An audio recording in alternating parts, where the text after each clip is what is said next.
My name is Donna Ogunnaike. I'm an oil and gas lawyer and a poet based and come from Nigeria.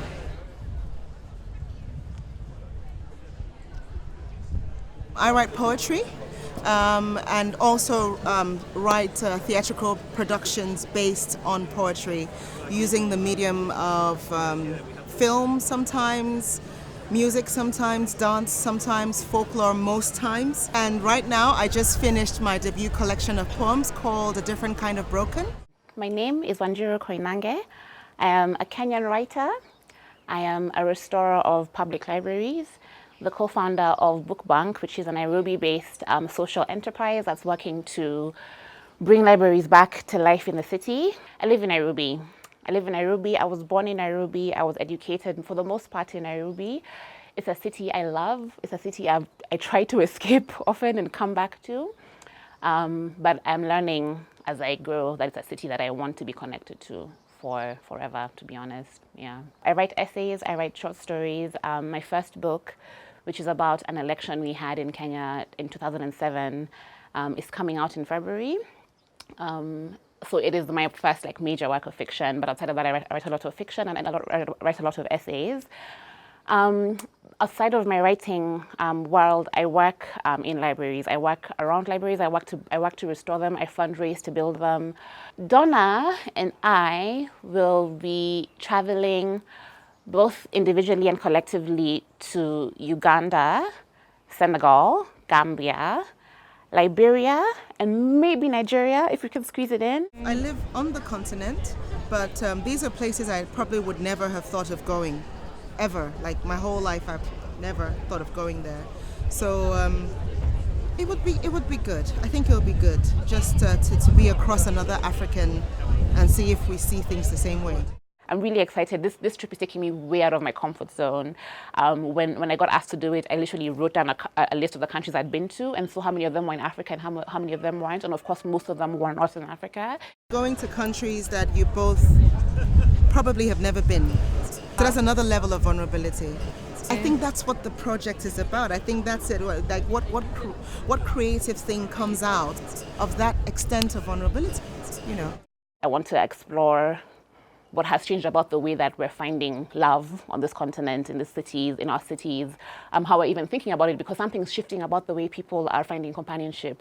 The rates of divorce are going up every year, but the rates of marriage, people are still getting married. So there's a hope in companionship, but I think there's a disconnect about the way that we were taught to do it, about the references that we're borrowing from, who's teaching us how to love, where are we reading about love, and what are we watching about it. So part of the thing that I'm exploring during this project is that I want to go to these countries and find out who are your models of this thing that is very important. Everybody kind of loves love, but I don't think we are very deliberate about how we seek it out and explore it.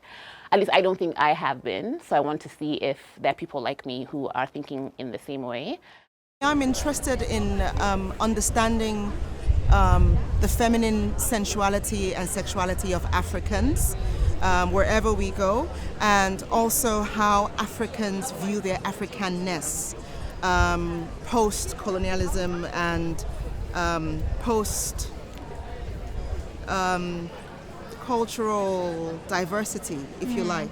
Just what it means to them, in this present stage, what it means, what it has done to their food, for example, what it has done to their culture, how they relate to one another, and how they see themselves.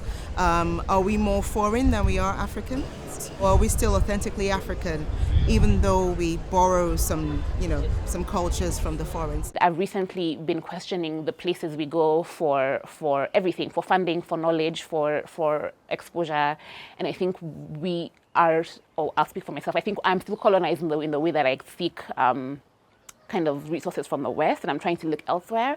So this project has come in the perfect time for me to kind of explore what the continent looks like and try and find some synergies and try and make some new friends, and be vulnerable and be scared and kind of just throw myself into the deep end.